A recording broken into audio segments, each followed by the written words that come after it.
Hello everyone, आज की इस ट्यूटोरियल में हम आईएलटीएस डेवलपमेंट के एक ऐसे टॉपिक के बारे में पढ़ने वाले हैं जो बहुत ही इंपॉर्टेंट है और जो मस्ट है और जिसके अंदर से डेफिनेटली क्वेश्चंस इंटरव्यू के अंदर पूछे ही पूछे जाते हैं। तो आज हम कवर करने वाले हैं structure classes and structure versus classes को। चलिए स्टार्ट करते हैं। सबसे पहले हम कुछ थ्योरेटिकल कंसेप्ट क्लियर करेंगे क्लासेस के और स्ट्रक्चर के बारे में, देन हम कोडिंग भी करेंगे। चलिए सबसे पहले पढ़ते हैं कि ये होते क्या हैं। सबसे पहले तो स्ट्रक्चर एक डाटा टाइप है जो क्या करता है, हमारे डाटा को स्टोर करता है। तो बेसिकली जो डेफिनेशन है वो स्ट्रक्चर की है कि ये जैसे real life object in code, यानी कि ये ऑब्जेक्ट क्या होते हैं, उनके अंदर कुछ डाटा स्टोर होता है और ये हमारा एक डाटा टाइप होता है। और ये वैल्यू वैल्यू टाइप होता है, मीन्स ये हमारा मल्टीपल कॉपी क्रिएट करता है स्ट्रक्चर। और स्ट्रक्चर के अंदर हम स्ट्रक्चर को इनिशियलाइज कर सकते हैं कि प्रॉपर्टीज को, मेथड्स को, जैसा कि हमें दिखाया है इस एग्जांपल में। ये हमने प्रॉपर्टी स्टोर प्रॉपर्टी ने बोलते हैं और ये इनिशियलाइज हमने क्रिएट किया है। देन स्ट्रक्चर का हमारे एक डिफॉल्ट मेंबर वाइज पैरामीटर्स होते हैं कि अगर हम इनिशियलाइज नहीं भी क्रिएट करते हैं तो ये हमारा बाय डिफॉल्ट क्रिएट करता है स्ट्रक्चर को। इस तरीके से हम इनिशियलाइजर क्रिएट करते हैं। नीट ये कीवर्ड है, property name and it's type like string, float, character, anything. और हम क्लासेस की बेसिक डेफिनेशन देख लेते हैं। क्लासेस क्या होती हैं? Classes like other programming languages ये डिफाइन करती हैं कैरेक्टरिस्टिक्स को और ऑब्जेक्ट्स के बिहेवियर को, और वो रेफरेंस टाइप होती हैं। अब वैल्यू टाइप और रेफरेंस टाइप क्या होता है ये हम अपने फर्दर हम जानेंगे कि ये क्या होता है इस वीडियो के अंदर। Basically the definition is the instance is an object created based on A class. Means class का अगर हम कोई ऑब्जेक्ट क्रिएट करते हैं तो उसका इंस्टेंस कहलाता है। क्लास हम कैसे क्रिएट करते हैं? क्लास, इसका सिंटैक्स होता है कीवर्ड क्लास, और हमारी क्लास का नाम ये A B C X Y Z कुछ भी हो सकता है, बट हमें अपना जो नाम है वो मीनिंगफुल रखना चाहिए। और जो क्लास का नेम है वो कैपिटलाइज होना चाहिए एज पर कन्वेंशन। मींस ये हमारी जो स्टैंडर्ड्स हैं उनके अकॉर्डिंग हमें नेम रखना चाहिए, यानी कि first letter should be capital of each word. Class के अंदर हम वेरिएबल डिक्लेयर कर सकते हैं और वेरिएबल की वैल्यूज को भी असाइन कर सकते हैं, इनिशियलाइजर क्रिएट कर सकते हैं, फंक्शन भी डिक्लेयर कर सकते हैं और इंप्लीमेंट भी कर सकते हैं फंक्शंस को। तो ये होगी basic definition of class. Now तो हम पढ़ते हैं इनके बारे में डिटेल्स में। तो ये तो थी बेसिक थिंग्स अबाउट क्लास की हम कैसे क्रिएट करते हैं। स्विफ्ट के अंदर दो वेरिएंट्स होते हैं टाइप्स के। First is reference type. इन्हें टाइप बोला जाता है, यानी कि क्लासेस को और स्ट्रक्चर्स को, या फिर हम कहते हैं कि बिकॉज वैल्यू टाइप में स्ट्रक्चर, इनम और टपल भी आता है, तो हम इसमें टाइप होते हैं टू टाइप्स की, reference type and value types. और जैसे कि इनका नाम बताया है ये वैसे ही होते हैं, यानी कि वैल्यू टाइप क्या, रेफरेंस टाइप क्या होता है कि इस ये सिर्फ अपनी ही एक कॉपी को रखता है, जबकि वैल्यू टाइप क्या होते हैं वो मल्टीपल कॉपी रखता है खुद की। इससे ज़्यादा कॉपी हो सकती हैं। अगर क्लास है तो उसकी वो सिंगल कॉपी होगी। Value type can be seen as more light weighted than reference type. तो वैल्यू टाइप्स क्या होते हैं? वो बहुत लाइट वेट होते हैं क्योंकि वो रेफरेंसेस नहीं रखते हैं। Value type can be represented as struct, enum and tuple. तो वैल्यू टाइप कौन कौन से होते हैं? Structures, enumerations and tuples. तो स्ट्रक्चर क्या होता है? स्ट्रक्ट, स्ट्रक्चर का name, parameters, word string type, that is integer type. Then enumeration, keyword is enum, my table view section enum name and cases, cases के नेम। देन होता है हमारे पास tuple. Tuple के अंदर टपल क्या होती है? ये मल्टीपल वैल्यूज को स्टोर कर सकती है इन सिंगल वेरिएबल। सो इसे हम जो डिक्लेयर करते हैं with in the parenthesis declare करते हैं वैल्यूज को। तो इस तरीके से हम वैल्यू डिक्लेयर करते हैं टपल के लिए। नाउ रेफरेंस टाइप क्या होते हैं? देखिए वैल्यू टाइप्स क्या होते हैं कि कॉपीज तो मल्टीपल होती है लेकिन इसका जो डाटा होता है वो यूनिक होता है। मींस जैसे वर्ड मॉडल है, अगर हमारे पास 10 यूजर्स का कोई वर्ड मॉडल है तो हर यूजर का डाटा अलग होगा, बट उनकी वैल्यूज डिफरेंट होगी। मींस स्ट्रक्चर सेम हो, एक ही होगा। रेफरेंस टाइप्स क्या होते हैं? इंस्टेंस, ये शेयरेबल होते हैं और अपने डाटा की कॉपी को शेयर भी करता है। जैसे कि हमने अभी कोई रेफरेंस क्रिएट किया है और अगर हम उसे किसी दूसरे लोकेशन पे जाके डाटा को चेंज करते हैं तो वो सब जगह चेंज हो जाएगा। Class, my class name, variable, initializers के अंदर हमने वैल्यू साइन कर दिया। अब यहाँ पे एग्जांपल है कि स्ट्रक्चर कैसे डिक्लेयर करते हैं और क्लास कैसे डिक्लेयर करते हैं। देन यूज और स्ट्रक्चर ऑफ क्लासेस की क्या वैल्यू टाइप क्या है, रेफरेंस टाइप क्या है। अब जैसे हमने अभी बात की कि जो वैल्यू टाइप्स होते हैं वो खुद की मल्टीपल कॉपी क्रिएट करते हैं। मल्टीपल कॉपी क्रिएट करने का क्या मतलब होता है कि जैसे सबसे पहले एक स्ट्रक्चर था वैल्यू टाइप, उसमें मैंने ए डाला नेम के अंदर उस नेम पैरामीटर के अंदर, देन ए को मैंने कॉपी कर दिया बी के अंदर, और फिर मैंने एक में जो नेम ए था उसे बी कर दिया। अभी यहाँ से ए गया बी के अंदर तो बी में क्या होगा? ए। देन मैंने चेंज कर दिया ए के अंदर बी, तो अब होगा क्या? क्योंकि ये मल्टीपल कॉपी क्रिएट कर सकता है और डाटा यूनिक होगा, मीन्स बी के अंदर तो ए ही रहेगा जो इनिशियल हमने डाला था, बट अब यहाँ पे हमने चेंज किया है तो ये यूनिक लगेगा, यानी कि ए के अंदर अब हमारा बी हो जाएगा। तो जब हम वैल्यूज प्रिंट करेंगे ए के अंदर बी आएगा और बी के अंदर ए आएगा, प्रिंट होगा। तो कॉपी क्रिएट कर सकता है with different with unique value, इतनी भी कॉपी क्रिएट कर सकता है। बट रेफरेंस टाइप्स में क्या होता है कि जब हम रेफरेंस टाइप का ऑब्जेक्ट क्रिएट करते हैं और हमने नेम में ए असाइन किया, देन हमने अनदर रेफरेंस टाइप बी लिया जिसमें हमने ए को कॉपी किया, it means it is a copy. हम पास कर रहे हैं तो कॉपी कर रहे हैं। और जब हमने ए के रेफरेंस में चेंज किया तो इन दोनों केसेस में ए में और बी के दोनों ऑब्जेक्ट के नेम के अंदर हमारे पास क्या आएगा? बी, क्योंकि ये रेफरेंस को कॉपी करता है ना कि वैल्यू को। तो जैसे ही रेफरेंस मींस ये दोनों सेम मेमोरी लोकेशंस को पॉइंट करेंगे, और यहाँ पे ए और बी दोनों के रेफरेंस सेम है, तो सेम है मींस सेम मेमोरी लोकेशन पे वो ओवरराइट कर देगा बी को। ऐसे ही अब हमारा क्वेश्चन आता है कि हमें कब तो स्ट्रक्चर यानी कि वैल्यू टाइप यूज करने चाहिए और कब हमें रेफरेंस टाइप यूज करना चाहिए। तो जैसे क्या होता है कि हमारा हमारा मल्टी थ्रेडेड एनवायरनमेंट में बहुत सारे मेथड्स हैं हमारे जो इन स्ट्रक्चर को और मीन्स हमारे फंक्शंस को यूज़ कर रहे हैं, यानी कि इस फंक्शन में हमारा वैल्यू टाइप हमने लिया है और इसको मल्टीपल फंक्शंस एक्सेस कर रहे हैं। तो कब हमें यूज़ करना चाहिए वैल्यू टाइप और कब रेफरेंस टाइप को हम देखेंगे कि लाइक जैसे मैंने अभी यहाँ पे वैल्यू टाइप को पास किया और यहाँ से उस वैल्यू को मैंने चेंज कर दिया, तो होगा क्या कि वो सब जगह चेंज हो जाएगा। तो अब इस केस में हमें क्या करना चाहिए, तो हमें पता होना चाहिए उस केस में कि हमें कब वैल्यू टाइप यूज़ करना है, कब रेफरेंस टाइप यूज़ करना है। तो वैल्यू टाइप्स कब हमें यूज़ करना है, यानी कि स्ट्रक्चर्स हमें कब यूज़ करना चाहिए, when your data is used in multi threaded environment, कि जब मल्टी थ्रेडेड एनवायरनमेंट में हम अपने डाटा को यूज़ कर रहे हैं। When the type is pass through multiple functions then take time to process, और जब हम अपने डाटा को मल्टी थ्रेडेड एनवायरनमेंट में तो हम यूज़ कर रहे हैं और उसको हम बहुत सारे फंक्शंस के अंदर पास भी कर रहे हैं, जिससे टाइम लगता है प्रोसेस होने में। तो उस केस में हमें स्ट्रक्चर्स को, इनम्स को यूज़ करना चाहिए। और अगर हमारा जो डाटा है वो शेयर्ड नहीं है, इंडिपेंडेंट है, यानी कि उस केस में हमें कॉपीज को यानी कि स्ट्रक्चर्स को यूज़ करना चाहिए। और रेफरेंस टाइप क्या होते हैं, व्हेन यू मींस जब हमें अपना शेयर्ड स्टेट में क्रिएट करना हो डाटा को, कि अगर हम दूसरी जगह से जाके चेंज भी करें तो उससे कोई इफेक्ट नहीं होना चाहिए, परफॉर्मेंस से इफेक्ट नहीं होना चाहिए हमारी एक्यूरेसी पे। व्हेन यू एक्सपेक्ट टू सब क्लास एंड सब्जेक्ट और इनहेरिटिंग फ्रॉम एक्जिस्टिंग सब क्लासेस, मींस अगर हमें इनहेरिट करना है, यानी कि सब क्लासिंग करनी है, तो उस केस में हमें रेफरेंस टाइप्स को यूज़ करना चाहिए, बिकॉज़ स्ट्रक्चर्स को, वैल्यू टाइप्स को हम इनहेरिट नहीं कर सकते हैं। When you expect can be downcasting, अगर हमें टाइप कास्टिंग करनी है तो भी हम वैल्यू टाइप्स को नहीं यूज़ कर सकते हैं। तो अभी थोड़ा सा और डिटेल में पढ़ेंगे नेक्स्ट स्लाइड के अंदर। स्ट्रक्चर और क्लासेस में क्या कॉमन होता है, क्या डिफरेंस होता है, ये अक्सर पूछा जाता है इंटरव्यूज के अंदर। स्ट्रक्चर में और क्लास में कॉमन क्या है, सबसे पहले क्या होता है कि हम स्ट्रक्चर के अंदर प्रॉपर्टीज को स्टोर कर सकते हैं, मेथड्स को की फंक्शनलिटी प्रोवाइड कर सकते हैं, सबस्क्रिप्ट्स भी डिफाइन कर सकते हैं और उनकी वैल्यू को हम एक्सेस कर सकते हैं using the subscript syntax. Initializers define कर सकते हैं इनिशियल स्टेट के साथ, और हम एक्सटेंड कर सकते हैं स्ट्रक्चर को, क्लासेस क्लासेस को हम एक्सटेंड कर सकते हैं और प्रोटोकॉल को कंफर्म कर सकते हैं स्टैंडर्ड फंक्शनलिटी को प्रोवाइड करने के लिए। ये तो होता है कॉमन। अब डिफरेंस क्या होता है, जो क्लासेस कर सकती हैं और स्ट्रक्चर नहीं कर सकते। सबसे पहला डिफरेंस जो भी हमने पढ़ा था, इनहेरिटेंस। अगर हमें इनहेरिटेंस की जरूरत है तो हम क्लासेस को यूज करेंगे, तो उस केस में स्ट्रक्चर यूज नहीं करेंगे। इट मीन स्ट्रक्चर को हम इनहेरिट नहीं कर सकते, सब क्लास नहीं कर सकते। दूसरा आता है जो हमने नेक्स्ट पॉइंट पढ़ा था कि स्ट्रक्चर क्लासेस कब यूज होने चाहिए, जब हम कुछ डाउन कास्टिंग करें, यानी कि हमें टाइप कास्ट करना हो, यानी कि हमें कोई अपना टाइप चेंज करना हो इंस्टेंस को रन टाइम पे। और क्लासेस के पास डीइनिशियलाइजर होता है, यानी कि हम मेमोरी को डीएलोकेट कर सकते हैं अगर हमारा वो ऑब्जेक्ट यूज नहीं हो रहा है तो। बट ये हम स्ट्रक्चर के केस में नहीं कर सकते, हम डीनिट नहीं कर सकते। देन आता है reference counting, because it is reference type. तो क्लासेस के पास रेफरेंस काउंटिंग होती है और एक से ज़्यादा रेफरेंस रख सकता है। रेफरेंस काउंट अगर एक से ज़्यादा, यानी कि आरसी हमारा एक से ज़्यादा होता है तो मीन्स हमारा मेमोरी में ऑब्जेक्ट एलोकेटेड है। अगर रेफरेंस काउंट हमारा मोर देन 1 होता है या 1 होता है तो हमारा मेमोरी में एलोकेटेड होता है, और अगर हमारा रेफरेंस काउंट 0 होता है तो डी एलोकेट होता है ऑब्जेक्ट फ्रॉम द मेमोरी। तो स्ट्रक्चर के पास क्या नहीं होता, रेफरेंस काउंटिंग नहीं होती, क्योंकि वो रेफरेंसेस नहीं रखता है, सिर्फ कॉपी रखता है। इनिशियलाइजर्स नहीं होते, टाइप कास्टिंग नहीं होती और इनहेरिटेंस नहीं होता है। अब ये एग्जांपल है स्ट्रक्चर कैसे डिक्लेयर करते हैं। ये डिफॉल्ट वैल्यू हमने प्रोवाइड की है, यहाँ पे ये क्लास है, क्लास के अंदर हमने स्ट्रक्चर का ऑब्जेक्ट क्रिएट कर लिया है, पैरामीटर लिया है, एंड यहाँ पे भी डिफॉल्ट वैल्यूज प्रोवाइड की है, ऑप्शनल लिया है, यानी कि ये निल भी ले सकता है, तो बाय डिफॉल्ट निल वैल्यू लेगा यहाँ पे। तो अब कुछ एग्जाम्पल्स देख लेते हैं।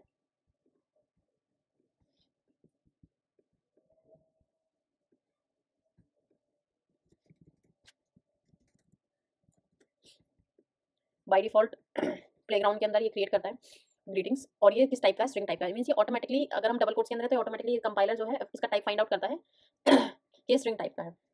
अदरवाइज हम टाइप डिफाइन भी कर सकते हैं इस तरीके से, और हम ऑप्शनल टाइप भी डिफाइन कर सकते हैं। तो इस तरीके से हम अपनी वेरिएबल्स को डिक्लेयर करते हैं। और अगर हमें कॉन्स्टेंट डिक्लेयर करना है तो उस केस में हमें कीवर्ड लेट यूज करना होगा। इसकी वैल्यू हम चेंज नहीं कर सकते हैं, कॉन्स्टेंट की ग्रीट न्यू ये हम चेंज कर सकते हैं।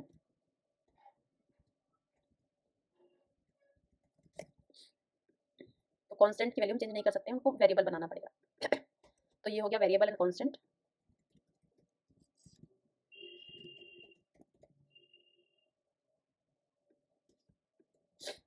अब हम बात करते हैं स्ट्रक्चर की। Name, person, where, name,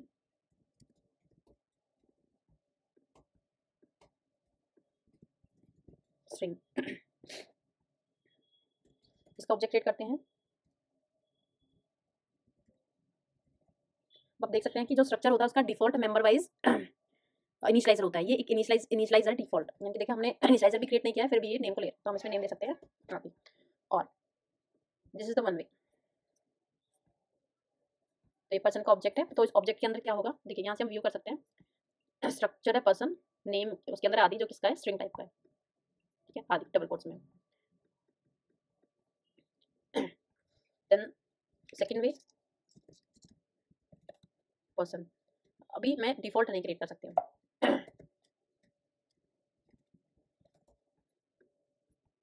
default नहीं क्रिएट कर सकती नेम, क्योंकि वो बाय डिफॉल्ट हमने कुछ, अगर मैं इसको स्ट्रिंग प्रोवाइड करूँ तो ये डिफॉल्ट, यानी कि क्योंकि ये ऑप्शनल है और वैल्यू लेगा, बट क्योंकि ये लेट है तो हम इसे चेंज नहीं कर सकते, तो इसलिए हम क्या करेंगे इसको वर। तो भी हम देख सकते हैं पर्सन का ऑब्जेक्ट क्रिएट हुआ जिसमें नीला आया सबसे पहले, क्योंकि हमारे पास क्या था, स्ट्रिंग में ऑप्शनल था। देन हमारा दूसरा ऑब्जेक्ट में हमने राज किया, तो इसका नाम है राज, और ये क्या है, एक ऑप्शनल स्ट्रिंग है। द थर्ड थिंग,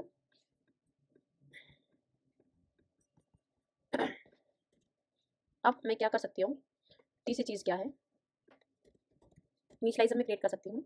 अगर अगर मैं नहीं प्रोवाइड करती हूँ, अगर मैं ऑप्शनल लेती हूँ तब मुझे नेल प्रोवाइड करना पड़ेगा इनिशियलाइजर के अंदर, अदरवाइज नाउ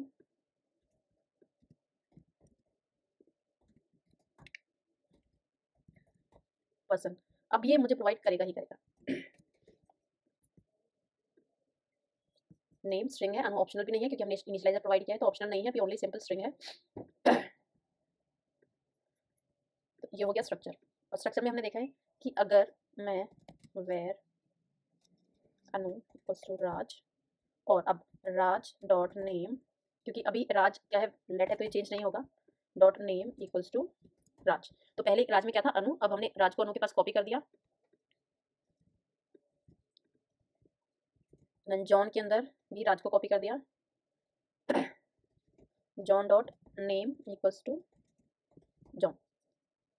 तो अभी हम देखेंगे कि क्या क्या आया। सबसे पहले इनिशियली इसमें राज के अंदर अनु होगा स्ट्रिंग टाइप का, देन स्ट्रिंग टाइप का अनु, दोनों में अनु होगा, क्योंकि यहाँ पे अभी हम सिर्फ कॉपी करें। देन अब राज का नेम चेंज हो गया, तो राज के अंदर राज आएगा, फिर कॉपी किया मैंने, यहाँ पे अनु आए, यहाँ पे क्या आएगा, राज, राज, देन जॉन हो जाएगा, जॉन। तो हम चेक करते हैं प्रिंट करके, राज अनु जॉन। तो देखिए क्या होना चाहिए था, क्रिएट हुआ था तो राज के अंदर अनु था, फिर राज को अनु में डाल दिया, तो अनु में क्या हुआ, अनु, फिर राज में राज हो गया, और फिर जो पहले अनु आया, फिर राज आया, फिर जॉन आया, तो जॉन में जॉन होगा, राज में राज, और अनु में अनु। नेम प्रिंट किया, राज में राज होगा, अनु में अनु होगा, और जॉन में जॉन होगा। और अब मैं क्या करती हूँ, राज को हटा देती हूँ, तो अभी सिर्फ जॉन में जॉन होगा, अदरवाइज दोनों में अनु होगा, अनु अनु जॉन। तो ये हो गया स्ट्रक्चर। देन हम बात करते हैं क्लासेस की।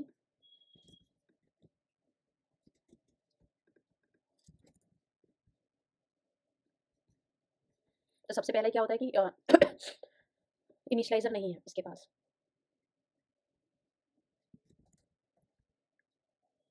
ना, क्योंकि मैंने अभी डिफॉल्ट वैल्यू प्रोवाइड कर दी है, तो इसमें नील हुआ, ये नील लेगा, इसलिए हमारा जो एरर है वो चला गया कंपाइलर, अदरवाइज एरर शो करेगा अगर हम डिफॉल्ट वैल्यू प्रोवाइड नहीं करते हैं। अदरवाइज अगर हमें अपनी स्टोर प्रॉपर्टी लेनी है, ऑप्शनल टाइप की नहीं होगी, तो उस केस में हमें अपना इनिशियलाइजर प्रोवाइड करना होगा। तो क्या कह सकते हैं कि स्ट्रक्चर के पास तो अपना डिफॉल्ट मेंबर वाइज इनिशियलाइजर होता है, क्योंकि स्ट्रक्चर के केस में अगर हम नहीं भी प्रोवाइड करते हैं वो तो भी लेते हैं, क्योंकि उसका डिफॉल्ट मेंबर वाइज इनिशियलाइजर होता है, बट ये क्लास के केस में डिफॉल्ट मेंबर वाइज नहीं होता, तो उस केस में अगर हमें ऑप्शनल डिक्लेयर करना पड़ता है, क्योंकि ऑप्शनल्स में वो नील वैल्यू लेता है बाय डिफॉल्ट, आइदर हमें इनिशियलाइजर प्रोवाइड करना पड़ता है। तो हम क्या करेंगे, या तो ऑप्शनल क्रिएट करेंगे, आइदर ऑप्शनल्स और इनिट, इन दोनों में से कोई एक हमें डिक्लेयर करना ही होगा। बात आती है ऑब्जेक्ट्स की।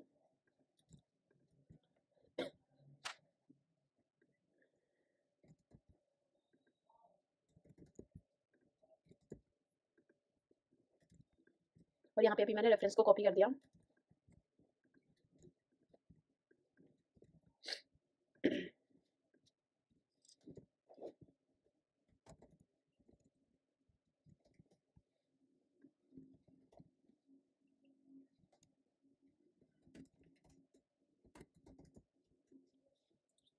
तो अब यहाँ पे क्या होगा कि तीनों के केस में पहले इनिशियलाइज होगा तो राम आएगा, यहाँ पे भी राम आएगा, रीटा, फिर यहाँ पे भी फिर रीटा हो जाएगा, क्योंकि रेफरेंस टाइप है, और ये तीनों में फिर रीटा प्रिंट होगा। ओहो,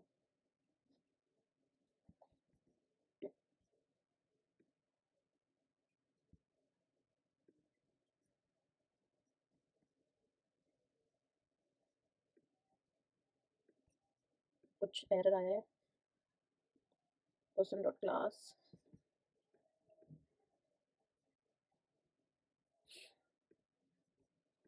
सबसे पहले ये राम आया, देन इसके अंदर भी राम आया, देन रीटा चेंज हो गया, उसके बाद रीटा आया। तो देखिए यहाँ पे जब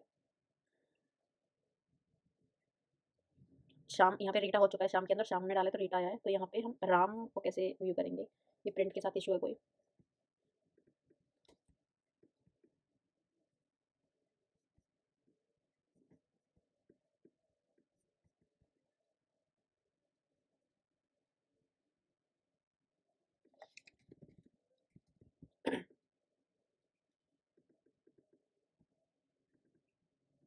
बट यहाँ होगा ये कि राम के अंदर भी क्या आएगा, रीटा, क्योंकि रेफरेंस इन सबका सेम है, तो वो एक ही मेमोरी लोकेशन को पॉइंट करेंगे। तो ये हो गया क्लासेस के बारे में।